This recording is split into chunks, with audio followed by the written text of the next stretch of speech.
Tania l'écoute Marim, nous sommes avec Rav Dalet, la page 60, et nous allons reprendre 7 lignes par le bas.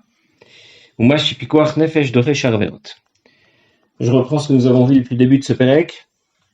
Morazaken nous expliquait que chaque Avera nous détache complètement, nous sépare complètement d'Akadosh Baruch Hu au moment où nous transgressons une Avera. Et c'est pour cette raison que nous avons déclaré, la Morazaken a déclaré que chaque Avera, ça veut dire faire Avodah Zarah. Qu'est-ce que c'est faire Avodah Zarah? Idolâtrie. Ça veut dire renier Akadosh Baruch Hu. Adorer un autre Dieu. Eh bien, puisque chaque Avera nous détache d'Akadosh Baruch Hu, je comprends donc qu'elle est associée, qu'elle est comparée à Avodah Zarah. Pourquoi avoir fait cette déclaration? Parce que nous savons aussi, nous l'avons appris dans les Raf Aleph, que chaque juif a en lui, dans sa nature, une disposition innée, d'être prêt à donner sa vie plutôt que de faire Avodah Zarah. Et donc, chacun de nous peut exploiter facilement, puisque c'est là tout l'objet de cette suite de Prakim, on peut facilement exploiter cette disposition que nous avons déjà en nous pour ne pas faire Avodah Zarah, se détacher de Dieu, et donc pour ne pas faire n'importe quelle Avera et se détacher de Dieu. Et quel est le problème? Pourquoi on n'y arrive pas toujours? Parce que il y a ce que nous avons appelé un Ruach Shtut, un vent de folie qui vient nous dire, tu sais, si tu fais une Avera, c'est pas si grave. Tu es encore un très bon juif, tout ira très bien. En plus, tu fais une Avera juste à un certain moment. Tu fais pas des Avérotes toute la journée. Il y a eu 2 minutes, 5 minutes, 1 heure où, voilà, ça s'est pas passé comme il fallait. Et c'est pas très grave, le reste de la journée ira très bien. Et bien sûr, la Morazaken nous expliquait que ce raisonnement ne tient pas la route. D'abord parce qu'en vérité, à chaque fois que quelqu'un va faire une Avera, mais il se rebelle contre Kadosh Baruch Hu, il désobéit, peu importe la Avera considérée. Toutes les Avérotes sont logées à la même enseigne. De ce point de vue-là, lorsque quelqu'un désobéit, il désobéit. Peu importe quel était l'objet de sa désobéissance. Et si tu demandes, mais d'accord, j'ai désobéi 1 seconde, 1 minute, on va pas en faire un drame. Alors cette question aussi, l'Admor Zaken va répondre dans la suite du Pérec. En tout cas, toutes les Avérotes sont égales, elles nous détachent d'Akadosh Baruch Hu, ça ne fait aucune différence. Que ce soit la Avera la plus légère ou la Avera la plus grave. Au moment où il l'accomplit, eh bien, il s'est complètement détaché d'Akadosh Baruch Hu. On raconte que dans la ville de Nevel, qui était une ville réputée pour sa communauté chassidique, il y avait un jeune homme qui ne se comportait pas tout à fait selon les directives que la Torah nous donne, pas comme il le fallait. Et dans cette ville habitait le chassid Reb Gershon Ber, un mashpia, et qui n'a pas trop relevé son mauvais comportement. Par contre, il lui reprochait toujours que lorsqu'il assistait au shiur de Tanya, il dormait pendant le shiur. C'est un bachour, la yeshiva. Et il dormait. Il ne lui faisait pas de reproches au sujet de sa tenue vestimentaire ou au sujet de la façon dont il prie ou ce genre de choses. Mais uniquement pour quelque chose qui semble donc très, très anecdotique par rapport à ce comportement général qui n'était pas du tout le comportement qu'on pouvait attendre d'un bachour, la yeshiva. Bon, finalement, les choses se sont dégradées et il a été vraiment très loin au point que il a même carrément abandonné le judaïsme, il s'est converti à une autre religion. Et un jour, il a rencontré Reb Gershon Ber, qu'il avait connu dans le passé.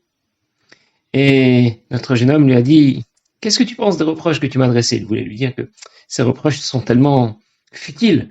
Il lui reprochait toujours de dormir pendant le shiur de Tanya. Au vu de la dégringolade qu'il a eu là, depuis de ces changements drastiques dans sa vie, son reproche ne valait pas grand-chose. Alors Reb Gershon Dov lui a dit, écoute, tu crois que lorsque tu arriveras devant le Bedin Shalma, là, on va te reprocher seulement de t'être converti? Tu te trompes. Tu crois que tu as changé d'étiquette et que c'est la seule chose qu'on va te reprocher. Je vais te dire ce qui va se passer. Tout d'abord, on va te reprocher d'avoir changé d'étiquette. Tu es un juif et tu as voulu adhérer à une autre religion.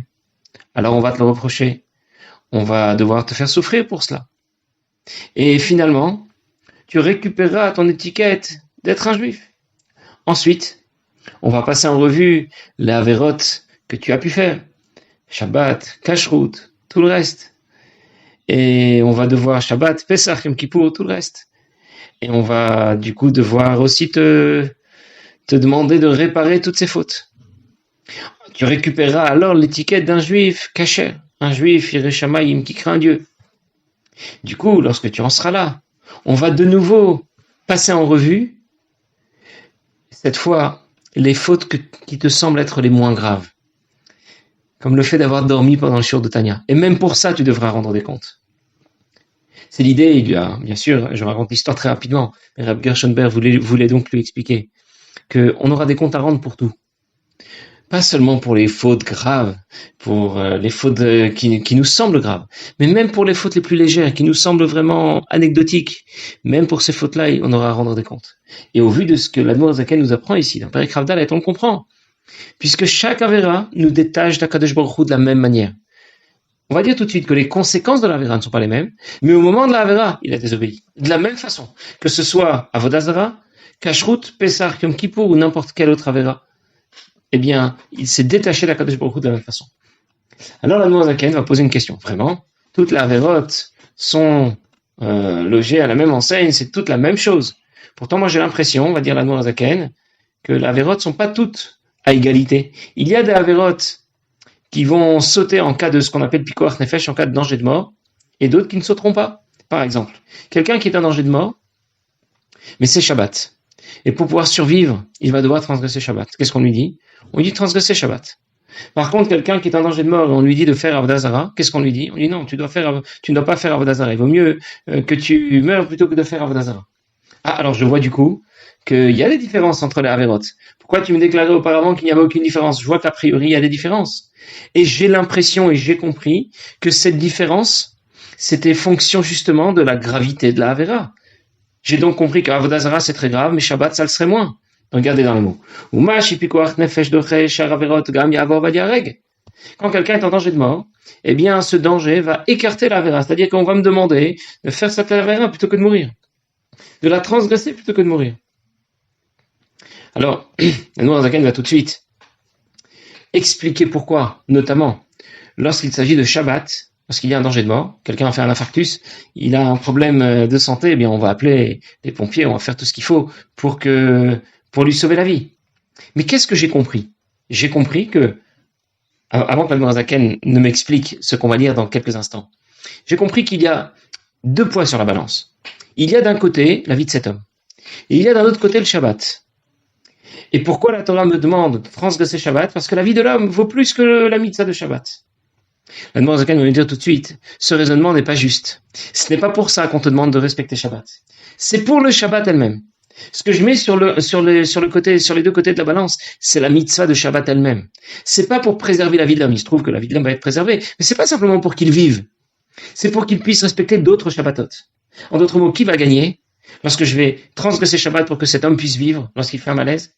Ce n'est pas cet homme qui va vivre, qui va gagner dans cette histoire. Bien sûr, il va gagner, mais c'est pas là la raison. C'est Shabbat lui-même, la mitzvah de Shabbat qui va gagner. Regardez dans les mots.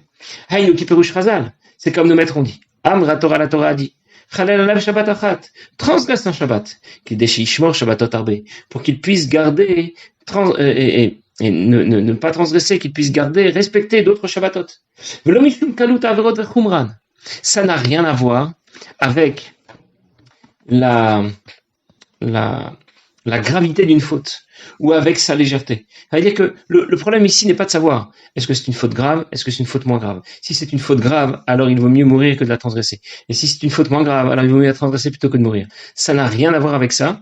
Alors, quel est le critère qui va me permettre de décider si, lorsque il y a un danger de mort, je peux transgresser cette affaire ou je ne peux pas la transgresser?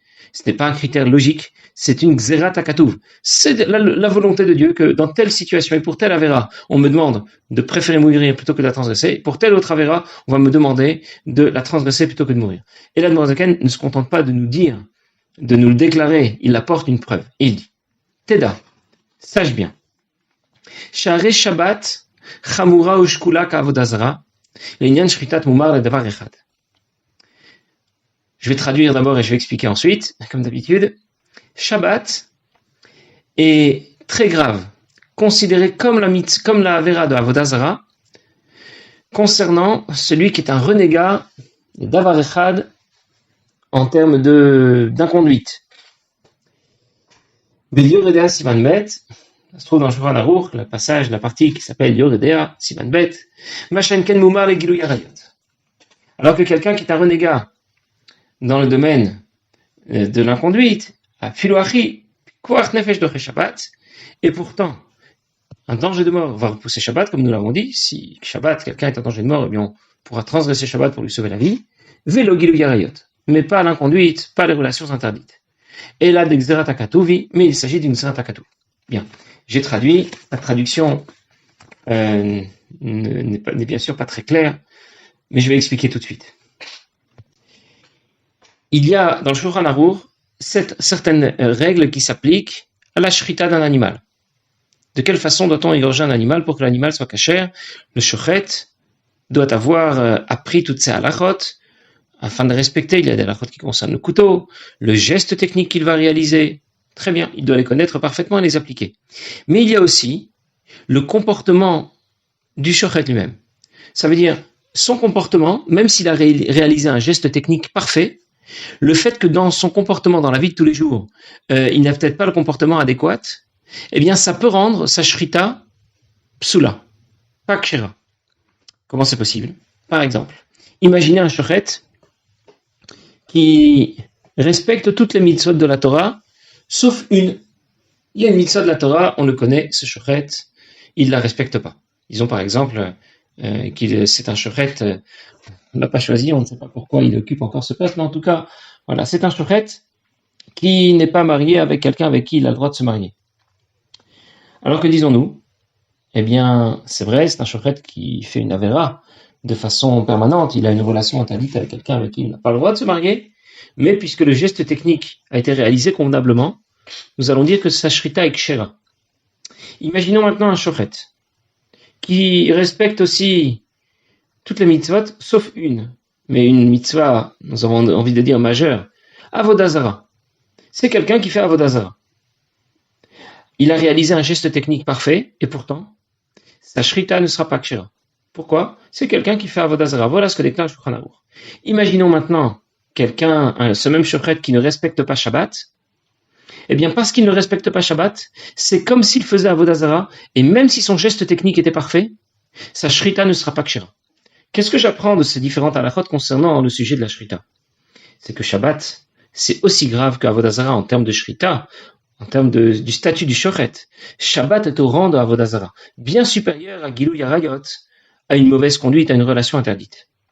Voilà ce qu'il en est dans le sujet, dans le domaine de la shrita.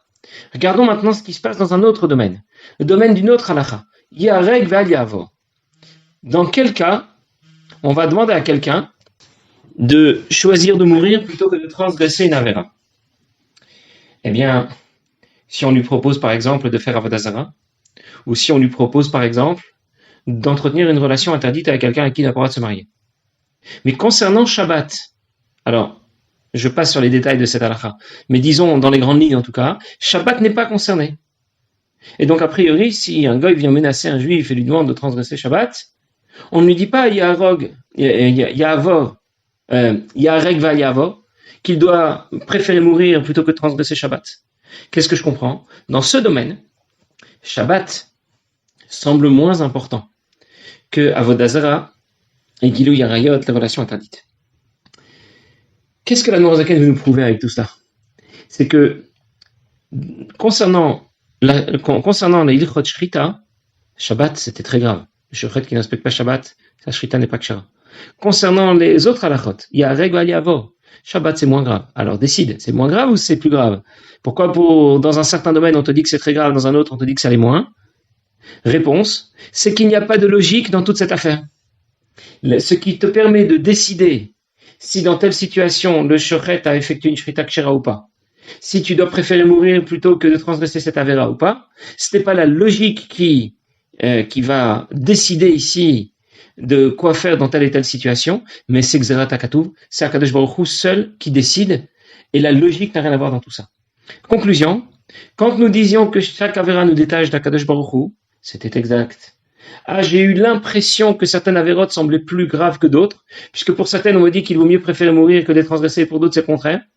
Et on m'a répondu non, ça n'a rien à voir avec la logique. C'est simplement une Xertakadou, c'est pas parce que c'est plus important ou moins important. Et là, seulement, l'Admorazaken continue, il dit. Chez la Harma Sachet, après avoir transgressé cette faute, Imime Averot Shen Ben Karet ou Mitabide Shamayim. S'il s'agit d'une faute qui n'est pas passible de karet, de mitabide shamayim, she'einav she'elokit meta legamre. Son nefesh elokit n'a pas été liquidé. Venichet et mishor shabelokim chayim n'a pas été complètement éliminé de sa source, retranché de sa source auprès de Dieu. Simplement, son attachement à Dieu en était affecté. Alors, que se passe-t-il? Je vais reprendre ce que l'Admorazaken vient nous dire. Que se passe-t-il lorsque quelqu'un fait une avéra? Nous avons pensé jusqu'à présent que lorsque quelqu'un fait une avéra, eh bien, en fonction de la punition annoncée dans la Torah au sujet de cette avéra, il y a des avérotes pour lesquelles la punition annoncée, ce serait par exemple malkout, recevoir des coups de fouet. Quelqu'un qui ne mangerait pas kasher, par exemple, devrait recevoir malkout. Si on l'a prévenu, on l'a emmené au Bedin, etc. Ça reste exceptionnel parce que le cahier des charges est extrêmement difficile à tenir, mais on va dire que dans la théorie, dans le principe, ça existe.